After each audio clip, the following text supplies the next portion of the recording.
Hello my friends, welcome to comics my life channel. और आज हम आपके सामने शुरू करने जा रहे हैं नागराज के आतंकवादी विनाश की तीसरी कथा, नागराज अमेरिका में। इससे पहले ऐलान जंग और काली मौत में नागराज अफगानिस्तान और अफ्रीका घूम चुका है। अब पहुंच रहा है नागराज अमेरिका में। अगर वो कॉमिक्स आपने नहीं पढ़ी है तो हमारे चैनल के नागराज की प्लेलिस्ट में जाके पढ़ सकते हैं। तो चलिए शुरू करते हैं। नागराज अमेरिका में। चैनल पर फर्स्ट टाइम आए हैं, चैनल को सब्सक्राइब कीजिए ऐसी ऑसम कॉमिक्स के लिए।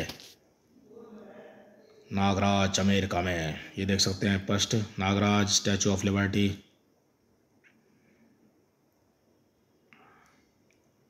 सुप्रीम हेड ने आतंकवादियों के लिए भारती का अपहरण किया और उसको हिंदुस्तान से अफगानिस्तान भेज दिया। नागराज भारती के पीछे अफगानिस्तान जा पहुंचा और उसने अफगानिस्तान को आतंकवाद से मुक्त करा दिया, लेकिन भारती को नहीं ढूंढ पाया।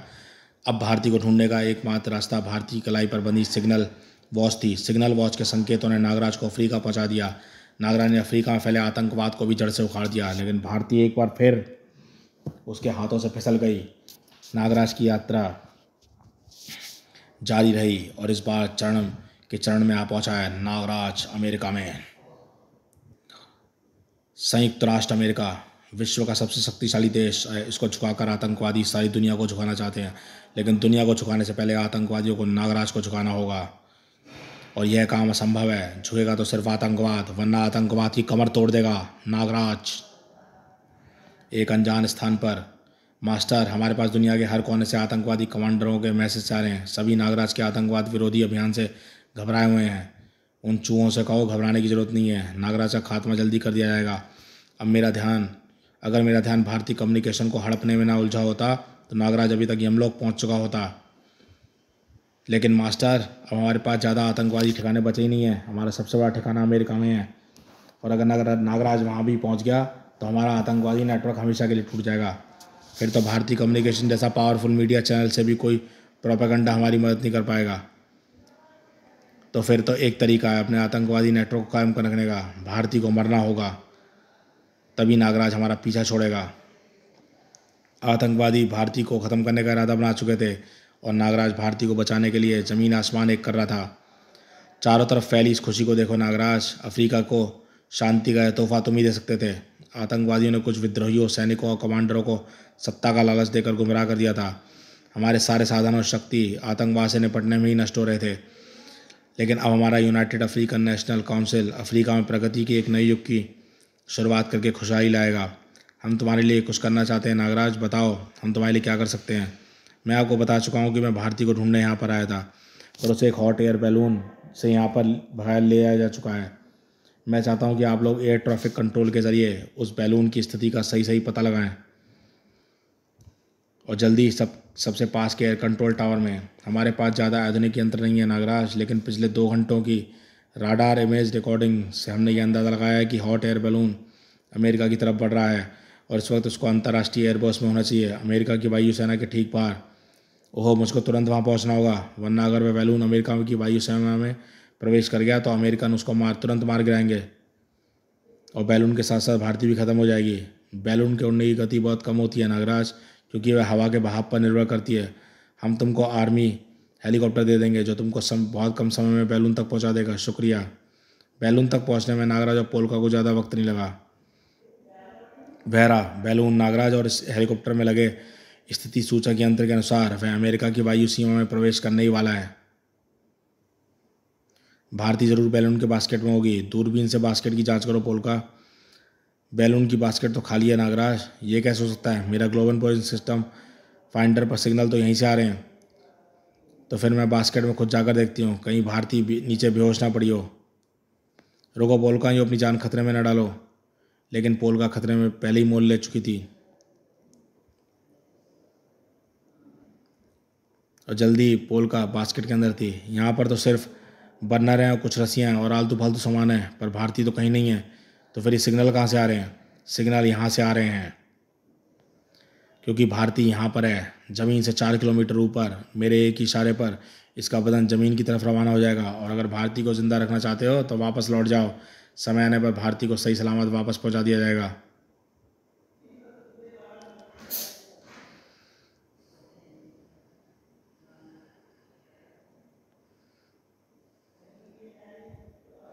और इसी वक्त अज्ञात स्थान पर आपकी तरकीब काम कर गई मास्टर। उड़ाका ने भारती को मारने का डर दिखाकर नागराज को अमेरिका पहुंचने से रोक लिया है। अब आप फटाफट ऑपरेशन नेस्तेनाबूद को पूरा कर डालिए। नागराज का कोई भरोसा नहीं है। सही कह रहा है तू। नागराज नाम की मुसीबत कब सिर पर टूट पड़े इसका कोई भरोसा नहीं है। वैसे तो ये ऑपरेशन 2 हफ्ते बाद हुआ था, लेकिन इस ऑपरेशन को आज नहीं बल्कि अभी पूरा करना होगा। मुझे तैयारी करनी है, मुझे डिस्टर्ब मत करना। आज दुनिया का सबसे शक्तिशाली देश पर आतंकवाद का सबसे भयानक हमला होगा। आज के बाद आतंकवाद जब भी जहाँ भी अपना सिर उठाएगा लोग थर थर काँपेंगे। दुनिया आतंकवाद के आगे सिर झुकाएगी और फिर दुनिया पर राज होगा। धमाम आपका ऑपरेशन शुरू करने की इजाज़त दीजिए। इजाज़त है। और वहाँ से दूर प्रशांत महासागर की सतह से 4 किलोमीटर ऊपर हवा में मैं वापस जाऊँगा या नहीं यह निर्णय मैं खुद करूँगा, तुम नहीं। भारती को मुझे सौंप दो, शायद मैं तुम्हारे साथ थोड़ी नरमी से पेश आऊँ, वरना तुम अपनी हड्डियाँ गिन कर रख लो, क्योंकि मुझसे निपटने के बाद ना तो तुम्हारी हड्डियाँ सलामत रहेंगी ना ही तुम्हारी याददाश्त। मैं ना तो खोखली धमकी देता हूँ ना ही मैं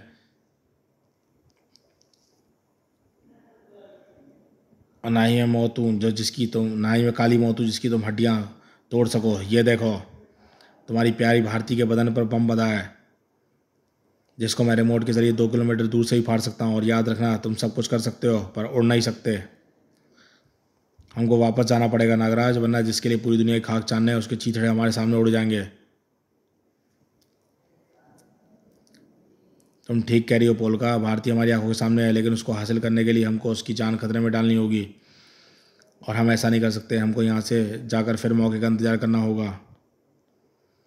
हमें भारती को आज़ाद करा कर ही रहेंगे पोलका, पर कैसे? हमारे पास पहुँचते ही उड़ाका भारती को उड़ा देगा।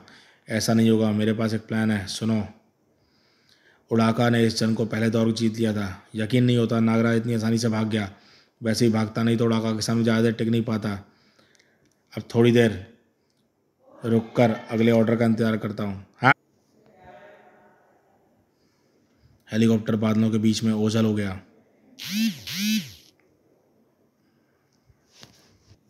अगले ऑर्डर का इंतजार करता हूँ। हेलीकॉप्टर बादलों के बीच ओझल हो गया और उड़ाका को आराम से सांस लेने का मौका मिल गया। तभी अरे ये तो बम है जो भारती के बदन पर बंधा था। लेकिन कैसे? लेकिन कैसे? और ये नीचे टूट कर गिर रहा है, लेकिन कैसे? ओ नागराज, तू यहाँ पर कैसे आ गया? तुझको तो मैंने अपनी आंखों से हेलीकॉप्टर में बैठकर दूर जाते देखा था। तूने ज़रूर मुझको सम्मोहित किया है, लेकिन मैं तो सम्मोहित हो ही नहीं सकता। फिर कैसे?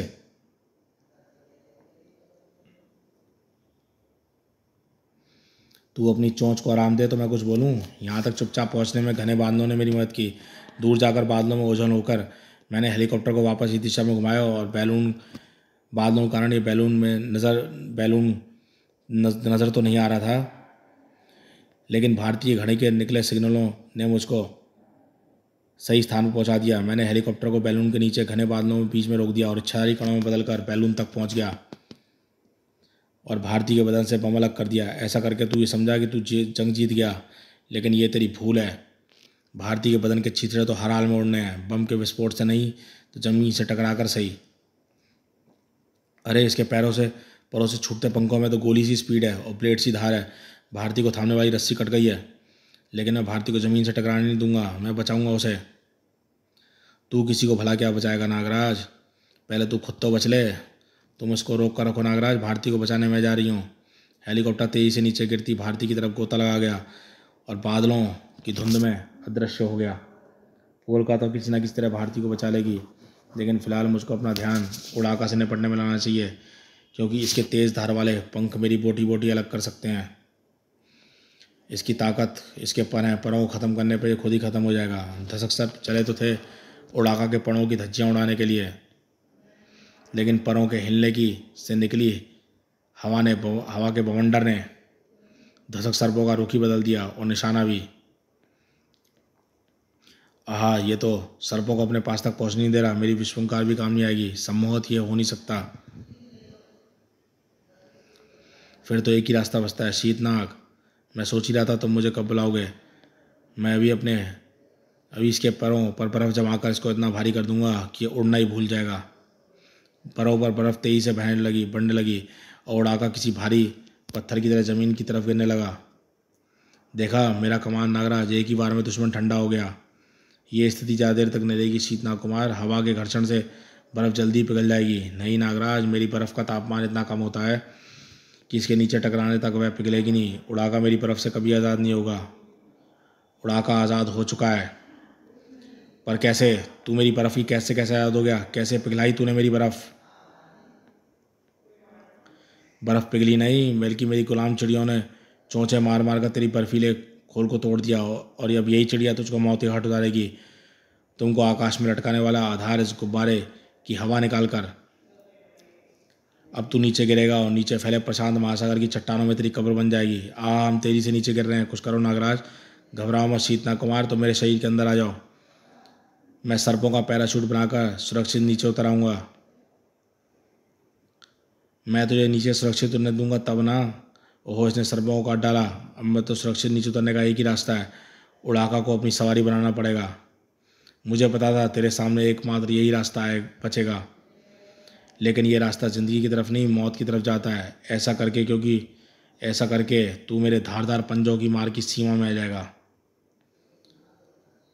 अगर मैं जरा सा भी इसके पास होता तो मैं इस पर किसी धारदार तलवार की तरह पूरी तरह काट डालता। और इस पर सवारी करने का विचार त्यागना पड़ेगा। अब मुझको अपनी इच्छाधारी ऊर्जा को खर्च करना पड़ेगा। इच्छाई शक्ति का प्रयोग करने से मेरा कणों बटा शरीर हवा में रुक जाएगा। फिर तभी गिरेगा जब मैं 3 सेकंडों बाद सामान्य रूप में आ जाऊंगा। इस तरह से मैं इच्छाधारी कणों में बार बार बदल कर रुकता हुआ गिरता जाऊंगा। और जब मैं समुद्र की सतह से टकराऊंगा तो कोई खास नुकसान नहीं होगा। नुकसान सिर्फ इतना होगा कि जल्दी जल्दी इच्छाधारी खर्च करने के प्रयोग में मेरी शक्ति पर जोर पड़ेगा और वह कम होती जाएगी।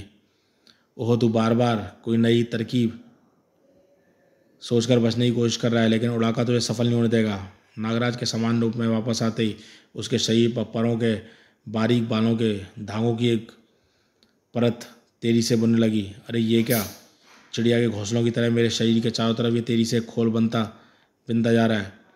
और परों के मजबूत घोल नागराज के शरीर को एक एयर टाइट खोल में कैद कर दिया। ओहो, इस खोल में तो सांस लेना ही मुश्किल हो रहा है और बदन से चिपका होने के कारण मैं इसको तोड़ भी नहीं पा रहा हूँ। हाँ, इससे तू देख भी नहीं पाएगा और तुझको ये पता ही चलेगा कि मौत कब तेरे करीब पहुँच गई। इच्छाधारी कणों में बदलने से अब कोई फ़ायदा नहीं, क्योंकि अब मैं कणों तक तो हवा में तैर नहीं सकते। अब क्या करूं? पहले तो हवा में लटके रहने का एयर बैलून का सहारा था, लेकिन अब वह भी शायद वह बैलून मेरी मदद कर सकता है। लेकिन मैं तो बैलून तो देख ही नहीं सकता। याद आया, बैलून पर मेरे सर पर भी लटके हुए हैं, जिनकी सरपरस्ती बनाकर मैंने भारती को बचाने की कोशिश की थी। वे सर्प देख सकते हैं और मानसिक संकेतों के जरिए मेरे मस्तिष्क तक पहुंचाकर मुझे दिखा भी सकते हैं। अरे ये नागराज अपने गिरने की दिशा बदल रहा है। हवा में स्काई ड्राइवरों की तरह उसकी गति गुब्बारे की तरफ जा रही है। हाँ, डूबते को तिनके का सारा। मरता हुआ नागराज गिरते हुए गुब्बारे को पकड़कर बचने की कोशिश कर रहा है। हाँ हाँ, लेकिन ये देख कैसे पा रहा है? बैलून उस तरफ है। नागराज ना सिर्फ देख रहा था, बल्कि सांपों की नज़रों से बल्कि उसके दिमाग में एक योजना बन चुकी थी। ये रही वह चीज़ जिसकी मुझे तलाश थी, फ्लेम थ्रोअर, जिसके बैलून के अंदर हवा को गर्म करके बैलून को हवा में उड़ाया जाता है। आहा, नागराज टोकरी को नहीं पकड़ पाया, लेकिन उसके हाथ में फ्लेम थ्रोअर आ गया। पर उड़ाका के संभल पाने से पहले ही फ्लेम थ्रोअर में भरी ईंधन की फुहार उसकी परों पर जम चुकी थी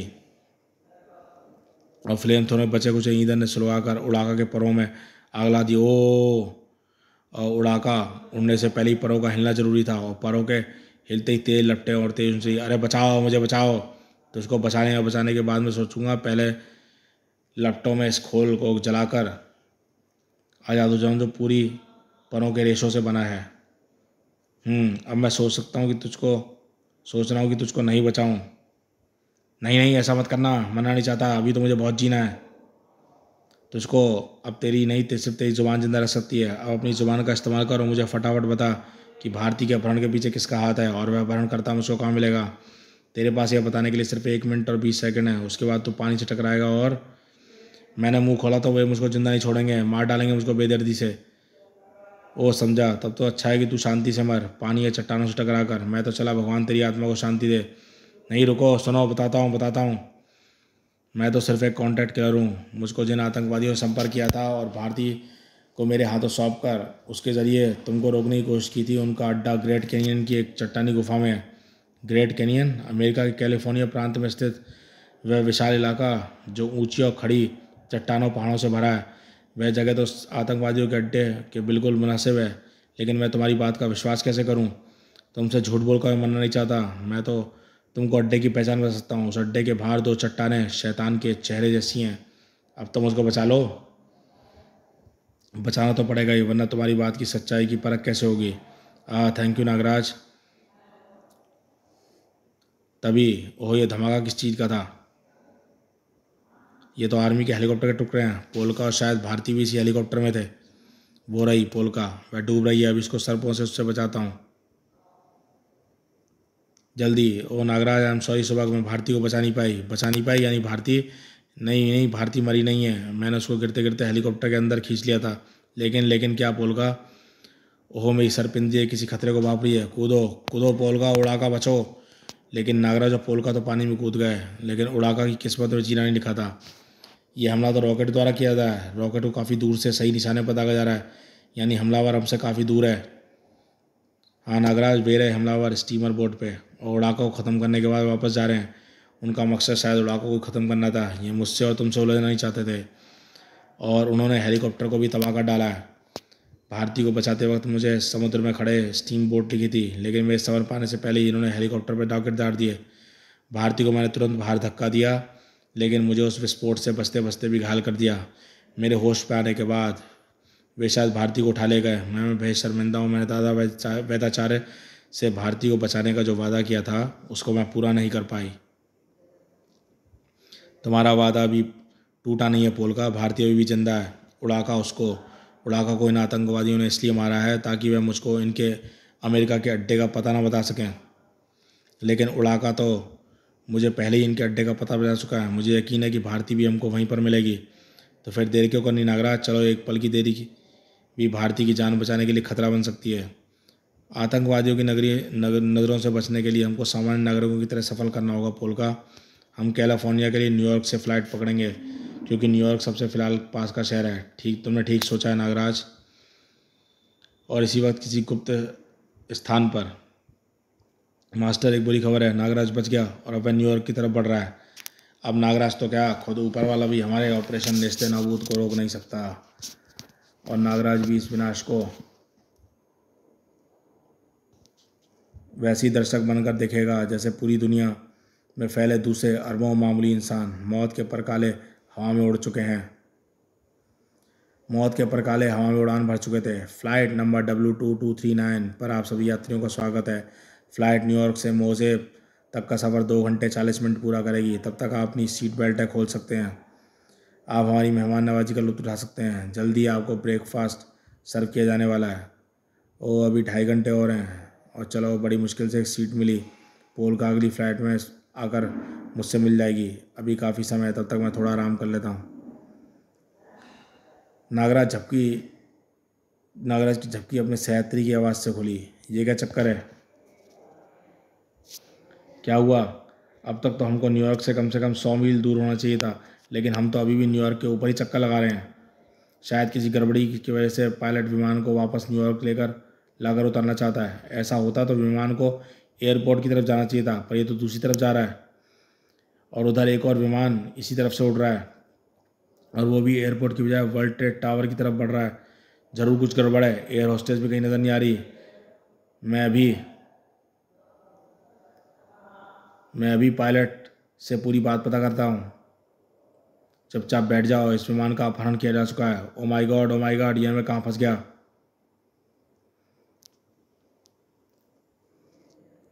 अरे, मरवा दिया भाई साहब आपने। मैं कह रहा था ना, कुछ गड़बड़ ज़रूर है। ये ज़रूर आतंकवादियों का काम है। अब ये हमारी कैद के बदले अमेरिकी सरकार के सामने कोई बड़ी डिमांड करेंगे। आप कुछ बोलते क्यों नहीं? मैं डर से थर-थर काँप रहा हूँ। और आप आराम से सो रहे हैं। अरे, तो सिर्फ कपड़े हैं। वो आदमी कहाँ गया? कौन आदमी कहाँ गया? वही जो अभी मेरे पास बैठा था, कपड़े छोड़ गया और गायब हो गया। हमें बेवकूफ़ बनाता है। चल चल कर ध्यान बटाना चाहता है? बैठ जा, वरना खोपड़ी उड़ा दूंगा। नागराज हरकत में आ चुका था। इच्छाधारी कड़ों में बदलकर मैं चुपचाप यहाँ तक तो आ गया, लेकिन यहाँ से कॉकपिट जाने वाला रास्ता बंद है। ज़रूर कैप्टन के साथ भी कुछ आतंकवादी हैं, लेकिन उनका मकसद क्या है? देव कालजाई, तो ये है इनका मकसद। ये उस यात्री विमान का प्रयोग एक विशाल समूह मिसाइल की तरह कर रहे हैं बहुमंजिली इमारत को नष्ट करने के लिए। इस प्लेन का भी यही इस्तेमाल किया जाएगा। मैं उस प्लेन के यात्रियों को बचाने के लिए तो कुछ भी नहीं कर पाया, लेकिन इस प्लेन को मैं हथियार नहीं बनने दूंगा। क्रम लेकिन इस प्लेन के कंट्रोल करने वाले आतंकवादी कॉकपिट में अगर मैं दरवाज़ा तोड़कर उन तक पहुंचा भी तो कोई ऐसा तरीका काम में लाना होगा जिससे मैं आतंकवादी को रोक सकूं, वह भी जल्दी। इस रफ्तार से ये प्लेन 5 मिनट के अंदर किसी न किसी इमारत से टकरा जाएगा और इमारत में मौजूद लोगों की जान बचानी है और उस वायुयान में बैठे लोगों को भी प्लेन के अंदर 3 आतंकवादी मुझको नज़र आ रहे हैं। इनको इस दौरान समय गंवाकर यात्री से दूर करना होगा। ऐसा करने का एक ही रास्ता है, इनके सामने आ जाना। नागराज यहाँ पर। नागराज, कोई चालाकी करने की कोशिश और नाग शक्ति यूज़ करने की कोशिश मत करना। और यानी तुम लोग मेरे बारे में जानते हो और मेरी शक्तियों के बारे में भी। दुनिया का हर अपराधी और आतंकवादी तुमको जानता है और तुमसे थर थर काँपता भी है, पर हम नहीं, क्योंकि हम यहाँ मरने के लिए आए हैं। देखो हमारे शरीर पर बम बंधे हैं। अब आगे बढ़ो, हमला करो, हमारे साथ इन 500 यात्रियों को भी मार डालो। लेकिन अगर इनको बचाना है तो तुम इनको बचा सकते हो हमारा एक काम करके। काम बोलो। बाहर कूद जाओ, इस इमरजेंसी डोर के रास्ते। ज़रूर कूदूंगा, लेकिन तुम लोगों के बाद। तीनों आतंकवादियों के पैर चुपचाप रस्सी से लिपट गए। पैरों से लिपट चुकी सब रस्सी तीनों को खींचती चली गई। और तुम लोग थोड़ी देर इस बजी जंपिंग का मजा लो, तब तक मैं कॉकपिट में मौजूद तुम्हारे साथियों से निपट कर आता हूँ। कॉकपिट में आतंकवादी अपना काम जारी रखे थे। एक इमारत को हमारे आत्मघाती दस्ते ने निशाना बना लिया। अब हमको दूसरे टावर को गिराना है। प्लेन को सीधे उस टावर की तरफ ले चलो। कैसे ले चलूँ? विंड स्क्रीन पर न जाने कहाँ से गंदगी आ रही है। ये गंदगी नहीं है, ये तो सांप है। सांप यानी नागराज इस प्लेन पर है। सामने कुछ नज़र नहीं आ रहा और ऐसी स्थिति में राडार भी बेकार है। पता नहीं हम टावर की तरफ जा रहे हैं या नहीं। गुड, इनको मैं बिल्डिंग से दूर तो ले आया हूँ, पर इनको काबू में करना बाकी है। विंड स्क्रीन से सांपों की परत हटाने के लिए कुछ ना कुछ करेंगे ज़रूर, और वही हमको काबू करने का मौका मिलेगा। ओहो, गोलियों से चकनाचूर हुई विंड स्क्रीन एक धक्के में हवा में तैर गई और नागराज को कुछ पाने से पहले ही प्लेन दूसरे टावर के अंदर घुस चुका था। करम बम बम बम बम करम। हाँ, हम कामयाब हो गए। नागराज के रोकने के बावजूद भी हमने दूसरे टावर को भी नष्ट कर दिया। हाँ, पर अगर प्लेन टावर में घुस चुका है तो हम जिंदा कैसे हैं? मैं बताता हूँ नागराज। लेकिन तुम तो जो कुछ तुमने देखा वह सिर्फ तुम्हारे दिमाग में घटा था, असलियत में नहीं। तुमने जो देखा वह मेरे सम्मोहन का नतीजा था। तुमने जैसी विमान की विंड स्क्रीन तोड़ी, वैसी तुम्हारी आंखें मेरी आंखों से मिली और मैंने तुमको सम्मोहित कर लिया। फिर तुमने वही देखा जो मैं तुमको दिखाना चाहता था। इस दौरान कॉकपिट के अंदर आ गया। अब मैं तुमको वह दिखाऊंगा जो मैं देखना चाहता हूँ। तुम आतंकवादियों को जेल के अंदर। धड़ाक। सभी आश्चर्यचकित थे। कमाल है, टावर की तरफ बढ़ता हुआ प्लेन एकाएक दूसरी तरफ मुड़ गया। आतंकवादियों ने भला ऐसा क्यों किया? आतंकवादी तो खुद प्लेन के बाहर लटके हैं। ये काम तो किसी और का है, किसी सुपर हीरो का। इस कारनामे ने नागराज का नाम हर अमेरिका वासी की जुबान पर ला दिया था। आपने तो अमेरिका का दिल जीत लिया नागराज। हर अमेरिकन आपसे आपके बारे में जानना चाहता है। आपने करिश्मा कैसे किया? एक मिनट, मीडिया तक सारी जानकारी पहुंचा दी जाएगी। फिलहाल CIA को नागराज से कुछ ज़रूरी मालूमात हासिल करनी है और फिर हमें गिरफ्तार आतंकवादियों से कड़ी पूछताछ के बाद भी कोई सुराग नहीं मिला। या तो वे कुछ जानते नहीं या फिर हमें उन पर 3rd डिग्री आजमानी होगी। इसलिए हम ये जानना चाहते हैं कि तुमको इनके बारे में कुछ पता है या नहीं। इनसे तो मुझको कुछ पूछने का मौका नहीं मिला है, लेकिन एक दूसरे आतंकवादी उड़ाका ने मुझे इनका अड्डा ग्रेट कैनियन में होने का पता बताया है। गुड, अब हम इन आतंकवादियों के अड्डे को घेर कर उनको तबाह कर देंगे। और फिर तुमने CIA वालों को आतंकवादियों के अड्डे के बारे में क्यों बता दिया? अगर भारतीय वहाँ हुई तो उनकी जान खतरे में पड़ जाएगी। उनको ये जानकारी देना मेरा फ़र्ज़ था। मैंने उनको आतंकवादियों के अड्डे का सिर्फ स्थान बताया, अड्डे की पहचान नहीं। अब अमेरिकी सैनिकों को वहाँ पहुँचने से पहले ही हम भारतीय को वहाँ से सुरक्षित निकाल लेंगे। कुछ घंटों बाद आप कहें तो मैं रुक जाऊँ। आपको यहाँ से वापस जाने के लिए कोई सवारी नहीं मिलेगी। ग्रेट कैनियन में रात के इस वक्त कोई आता जाता भी नहीं है। कोई बात नहीं, हमको सिर्फ आना था, जाना नहीं।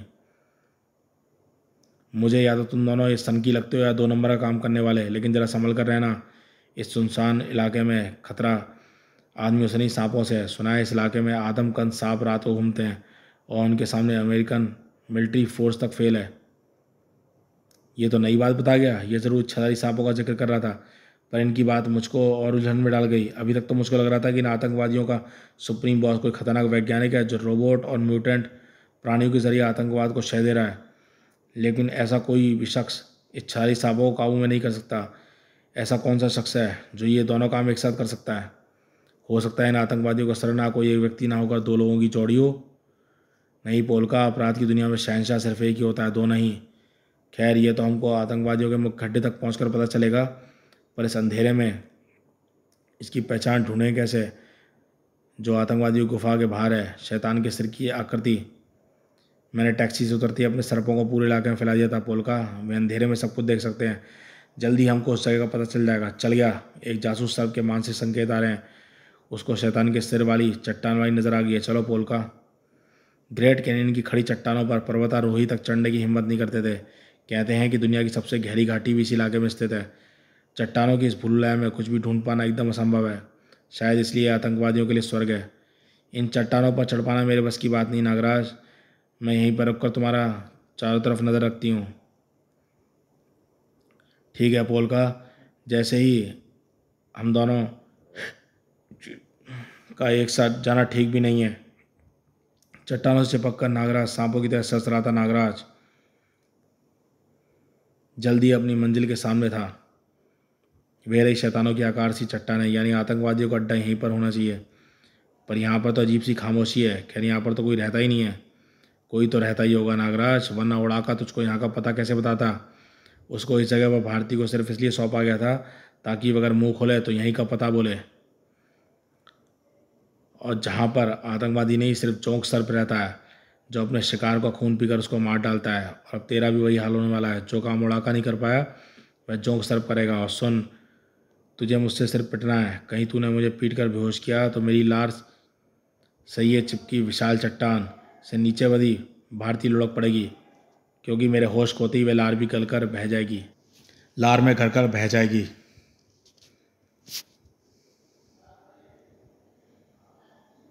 मेरा खून पिएगा तो तू गलकर बह जाएगा, जोंक सर्प।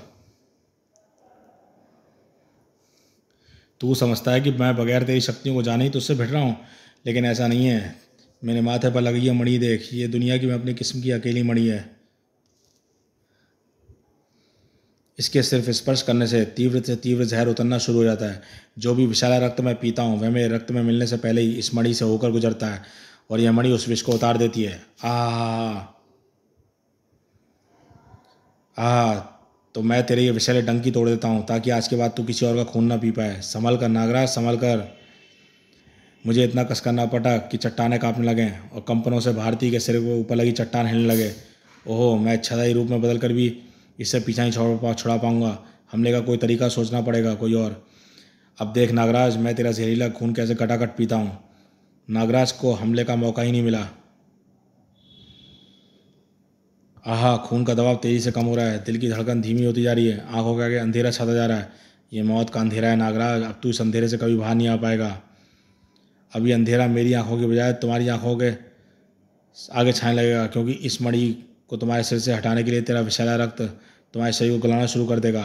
ओहो, यानी तू बेहोश होने की एक्टिंग कर रहा था मेरी मणि छीनने के लिए। पर एक राज की बात बताऊं, मैं चाहता यही था कि तू यही करे। जानता है क्यों?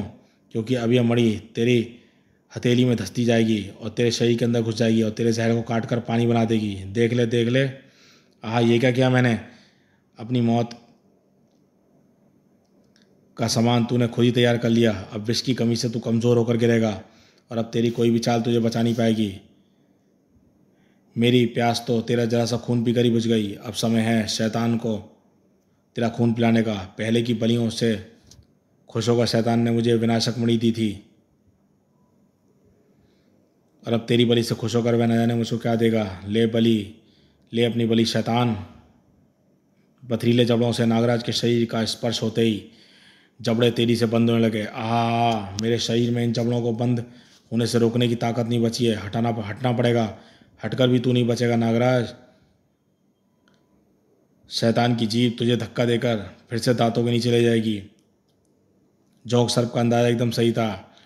दांतों के बाहर लटका नागराज का तड़पता हुआ हाथ धीरे धीरे निश्चल हो गया। हा हा, शैतान ने मेरी बलि कबूल कर ली। अब इस नायाब बलि के लिए मुझे कोई ना कोई नायाब उपहार ही मिलेगा, ज़रूर मिलेगा। ओ शैतान कुछ देगा ज़रूर, कोई बड़ी चीज़ है, कोई खोपड़ी फट रही है और अंदर है। नागराज तू बचा कैसे? तेरा विष ही तेरी शक्ति है और शक्ति को विषनाशक मणि ने नष्ट कर दिया था। फिर तुझमें शैतान को खोपड़ी तोड़ने की ताकत कैसे आएगी? ये ऐसा रहस्य है जो मैं तुझको अभी बता नहीं सकता। शैतान ने तेरी बलि लेने से इनकार कर दिया। शायद उसे तेरे खून का स्वाद अच्छा ही लगा होगा, लेकिन मुझे तो तेरा खून पीना ही पड़ेगा। आतंकवादियों का ऐसा ही आदेश है। अब जिन्होंने मुझको खून पीने के लिए सैकड़ों मानव दिए हैं, उनका आदेश मैं भला कैसे टाल सकता हूँ? माफ़ करना भाई जोंक, फिलहाल तो मैं तुझको अपना खून ऑफर नहीं कर सकता, लेकिन कम से कम यह तो बता दो कि ये दानी आतंकवादी रहते कहाँ हैं?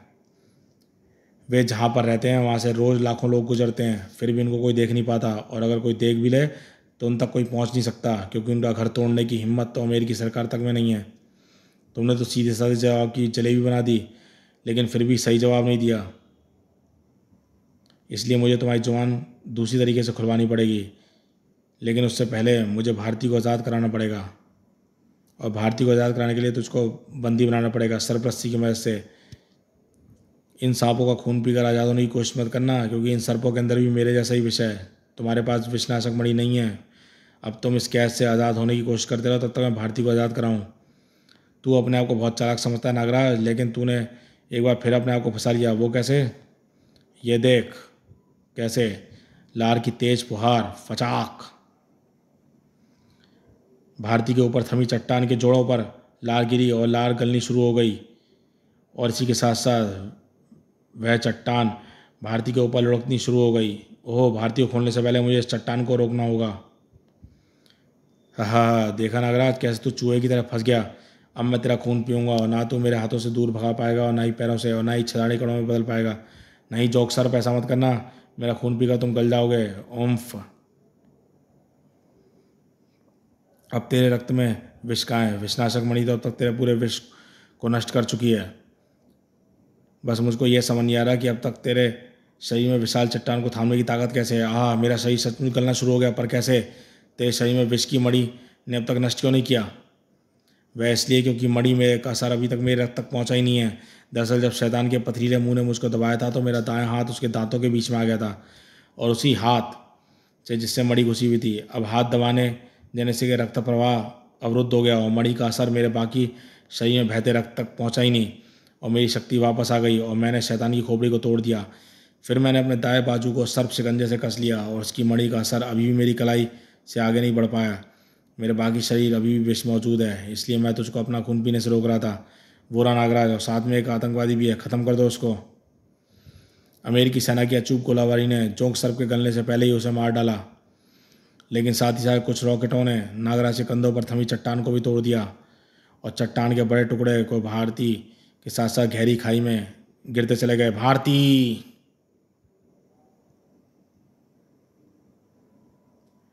रुको नागराज, मुझे भारती को बचाना होगा, जाना होगा। रुको नागराज, यह क्या कर रहे हो? भारती को अब कोई नहीं बचा सकता। वह कई किलोमीटर गहरी है, नीचे गुप्त अंधेरा है। उफ, ये आपने क्या किया? जिनको आज़ाद कराने के लिए मैं पूरी दुनिया घूम रहा था, वे मेरी आंखों के सामने ख़त्म हो गई। क्या ज़रूरत थी आप लोगों को चट्टान पर रॉकेट दागने की? किसने कहा था आपसे करने को? यह मेरी गलती है नागराज, मैंने ही इनसे तुमको आज़ाद करने के लिए कहा था। मुझे भारती नज़र नहीं आई, क्योंकि वह चट्टान के दूसरी तरफ थी। मुझे लगा कि तुम चट्टान के बोझ के कारण इस तरफ से लड़ नहीं पाओगे, लेकिन ये अमेरिकी सैनिक यहाँ तक कैसे पहुँचे? उन्होंने मुझे हीट सेंसरों की मदद से ढूंढ लिया था, और फिर मुझसे पूछताछ की तो ये तुम तक आ गए। सर, हमने पूरी गुफा छान मारी, हमें यहाँ इस गले हुए सांप के अलावा और कोई भी नहीं मिला। एक आतंकवादी भी नहीं है, लेकिन नागराज ने तो यहीं पर आतंकवादी अड्डे की बात बताई थी। मुझे भी यही पता था। मुझे खेद है कि आपका अभियान सफल नहीं हो सका। खेद? तुम जानते हो इस अभियान के लिए हमको कितना खर्च करना पड़ता है, कितने बड़े पैमाने पर सैनिकों को बुलाना पड़ता है। अब तो तुम्हारी बात पर भरोसा करने से पहले 10 बार सोचना पड़ेगा। वापस चलो सैनिकों, operation dismiss. I am sorry Nagraj, यह सब मेरी गलती से हुआ है। मैं भारती की जान ली है, और प्रायश्चित के तौर पर मैं यहीं से कूद कर अपनी जान दे दूंगी। नहीं पोलका, इसमें तुम्हारा दोष नहीं है, परिस्थितियों का दोष था। कुछ भी कहो नागराज, अब तो भारती वापस नहीं आएगी और हमारा अभियान असफल होगा। अब तो मेरा मन वापस जाने को कर रहा है। नहीं पोलका, अभी तक हम भारती को ढूंढने के बहाने आतंकवाद का नाश कर रहे थे।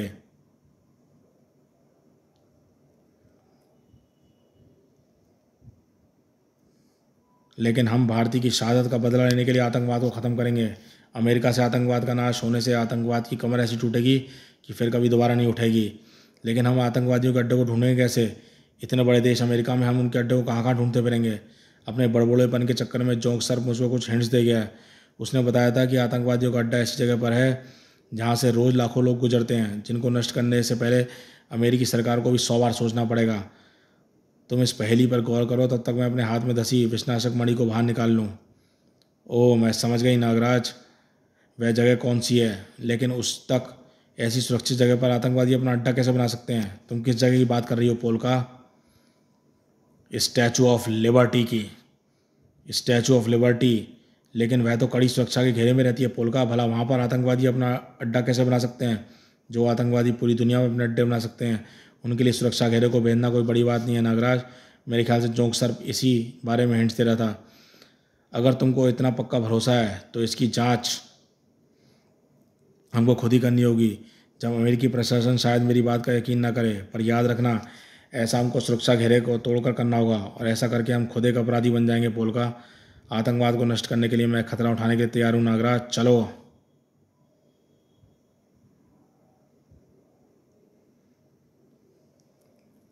यहाँ पर तो वाकई काफ़ी सख्त पैरा है नागराज। पर्यटकों के आने का समय ख़त्म हो गया है और पूरी मूर्ति को लेजर किरणों के जाल में ढक दिया गया है। अब तो शायद तुम इच्छाधारी शक्ति का प्रयोग करके बावजूद भी अंदर नहीं घुस पाओगे, लेकिन फिर भी मूर्ति के अंदर जाकर तुम्हारे शक की जांच तो करनी होगी पोलका। और अगर हम यहाँ मूर्ति के अंदर नहीं जा सकते तो दूसरे रास्ते जाएंगे, पानी के अंदर से। आओ, दोनों पानी के नीचे डुबकी लगा गए। मेरे विशेष नागफनी सर्प इस द्वीप में एक सुरंग खोद देंगे, खोद कर सीधे मूर्ति के अंदर पहुंचा देंगे, और उम्मीद है कि मूर्ति के अंदर लेजर किरणों का सुरक्षा जाल नहीं होगा। जल्दी ही नागराज और पोलका मूर्ति के ढांचे के अंदर थे। यहाँ पर कोई सुरक्षा नजर नहीं आ रही पोलका। तुम आतंकवादियों का दिमाग मुझसे ज़्यादा अच्छी तरह समझती हो। अगर तुम आतंकवादी होती तो तुम कहाँ पर छिपती? अपना अड्डा ऊपर बनाती नागराज, जहाँ से मैं दूर दूर तक नज़र रख सकती, और वहाँ से रेडियो सिग्नल भेजने में मुझे कोई दिक्कत नहीं होती, और अगर ज़रूरत पड़े तो वहाँ से भागना भी ज़्यादा आसान होता।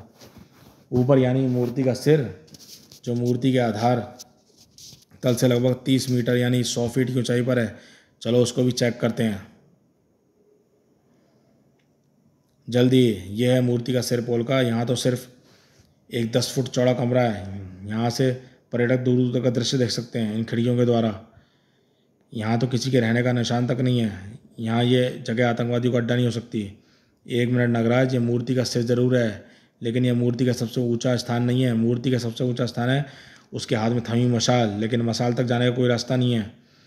अगर कोई रास्ता होता तो इधर से होता, इस दीवार से। अरे, ये दीवार तो सरक रही है, यानी तुम्हारा शक ठीक था पोलका। यही जगह आतंकवादियों का अड्डा है। लेकिन इतनी सुरक्षित जगह में अपना अड्डा बनाने में सफल कैसे हो गए? क्योंकि आज से लगभग 18 साल पहले मूर्ति की मशाल को बदला गया था, और असली मशाल तो म्यूजियम में रखी हुई है। और उसमें जब दोबारा नई मशाल लगाई जानी थी, तभी से हमारे नेटवर्क ने उस पर काम करना शुरू कर दिया। वह मशाल हमारे संगठन द्वारा बनाई गई और लगाई गई थी, और हमने ऐसे यंत्र लगा रखे थे जो हमको मूर्ति के बाहर और मूर्ति के अंदर से मशाल तक जाने और आने की सुविधा प्रदान करते थे। और आपकी तारीफ थोड़ी देर में तुम भी करने लगोगे, क्योंकि मैं हूँ मास्टर। इन आतंकवादियों का दिमाग, यानी तुमको ठिकाने लगाने से इन आतंकवादियों का दिमाग भी ठिकाने लग जाएगा। बहुत अच्छा। और भारती का पता भी मिल जाएगा।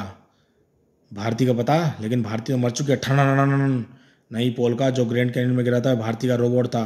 पहले तो मैं भी धोखा खा गया था, लेकिन एन वक्त पर मैंने ध्यान नहीं दिया कि भारती हिलडुल रही थी, लेकिन सांस नहीं ले रही थी। फिर भी तुम उसको बचाने के लिए गहरी खाई में कूदने को तैयार थे।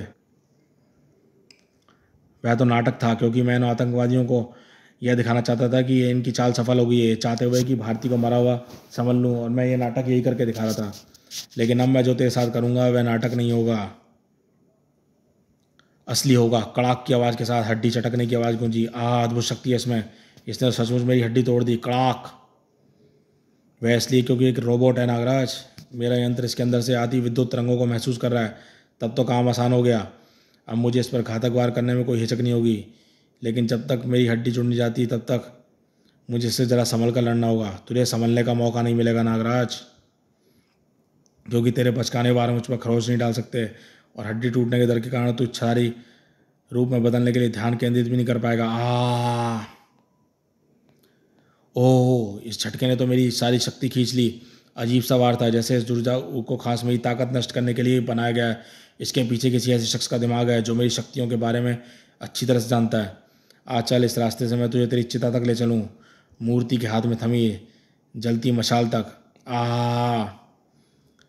देख ले नागराज, ये हमारा मेन कंट्रोल रूम, यहीं से हम इस इलाके में आतंकवादियों को कंट्रोल करते हैं। इस वक्त तू मशाल के दहाने के ठीक बगल में खड़ा है, और वे है मशाल की दहकती लट्टें, तेरी और इस लड़की की चिता। अरे ये क्या कर रहा है? मशाल की दीवार पर एक धसक सर्पों की मदद तोड़ रहा है। मैं समझ गया, तू नीचे तैनात सुरक्षा का अधिकारियों का ध्यान खींचना चाहता है, लेकिन उससे कोई फ़ायदा नहीं होगा। उनके आने से पहले तू राख हो चुका होगा और हम यहाँ से जा चुके होंगे। ये दीवार मैंने सैनिकों का ध्यान खींचने के लिए नहीं, बल्कि तुझको बाहर फेंकने के लिए तोड़ी है। ना मेरे वार तुझको नुकसान पहुंचा सकते हैं और ना ही मैं वार करने की हालत में हूँ, लेकिन मूर्ति के चारों तरफ लेज़र किरणों का जो जाल बिछा है, कड़क, वह तुझको गलाने के लिए काफ़ी होगा। हवा में उड़ता हुआ मास्टर का मशीनी शरीर नीचे आ गिरा। थम थम। पहले मशाल में धमाका हुआ, फिर इसमें से रोबोट नीचे आ गिरा। कुछ ज़बरदस्त गड़बड़ है ऊपर, चलकर देखना होगा। चलो। अब सैनिक ऊपर आते होंगे, समय बहुत कम है पोलका। सैनिकों के आने से पहले हमको भारती को ढूंढ निकालना है। उधर देखो नागराज, एक दरवाज़ा नज़र आ रहा है, शायद भारती वहीं पर हो। अंदर घुसते ही नागराज को अपनी ज़िंदगी का सबसे बड़ा झटका लगा। तुम यहाँ पर कैसे? तुम तो मेरे साथ, यानी तुम ही हो आतंकवादियों की सरगना? हाँ नागराज, मैं ही हूँ, डिप्टी जनरल। तुम्हारे साथ जो ये लड़की है वह सर्कस में काम करने वाली मेरी एक हमशक्ल है, जिसको अपनी मेमोरी साफ़ करके मैंने अपनी मेमोरी भर दी थी, एक अच्छी पोलका की मेमोरी। और इस मेमोरी के साथ साथ इसके दिमाग में एक ऐसा यंत्र भी लगा दिया था जिससे इसकी सूचनाएं हम तक पहुंचती थी और हम इसको कंट्रोल भी कर सकते थे। लेकिन ये तुमने कब किया? अफ़गानिस्तान से ही, वहीं से मैं यहाँ पर आ गई थी और इस डुप्लीकेट को तुम्हारे साथ लगा दिया था, क्योंकि भारती को वश में करने के लिए वक्त चाहिए था और तुमको मानना मुश्किल लग रहा था। इसलिए मैं तुम्हारी दुश्मन नहीं दोस्त बन गई। लेकिन जब तुम्हारा खेल ख़त्म हो गया, अब तुम्हारा खेल ख़त्म हो गया पोलका, अब तुम मेरे साथ खेल तो अब शुरू हुआ है नागराज, क्योंकि कमांडर तुमसे मिलना चाहते हैं और तुमको वही बनाना चाहते हैं जो तुम सुपर हीरो बनने से पहले थे, आतंकवादियों के हाथ का एक खिलौना। अब तू बनेगा आतंकवादी नागराज। इस यात्रा का अंतिम पड़ाव शीघ्र ही आपके सामने आने वाला है, इंतज़ार कीजिए और नागराज के लिए दुआ भी। तो दोस्तों, ये कॉमिक्स यहीं समाप्त होती है और मिलेंगे इसके अगले भाग आतंकवादी नागराज में, जो इसका आखिरी भाग है। आपको ये कॉमिक्स कैसी लगी हमें बताइएगा। तो चलिए पढ़ते हैं इसका एक ऐड। प्रोफेसर नागमणि ने नागराज को इसी रूप में दुनिया के सामने पेश किया था, लेकिन बाबा गोरखनाथ ने नागराज को इस रूप से मुक्ति दिलाकर मानवता का रक्षक के रूप में प्रदान किया था। पर अब समय चक्र फिर से पूरा घूम चुका है। पोलका ने अपने कमांडर के साथ मिलकर नागराज को फिर से बना दिया है आतंकवादी नागराज। क्या नागराज की यह यात्रा का अंतिम पड़ाव उसके सुपर हीरो जीवन का भी अंत कर देगा, या दिल की धड़कनें चाहे मिस हो जाएं पर राजकॉमिक्स में नागराज का विशेषांक कभी मिस मत करना। मूल्य 20 रुपये, फरवरी 2003 में उपलब्ध। तो देखते रहिए दोस्तों कॉमिक्स माई लाइफ चैनल।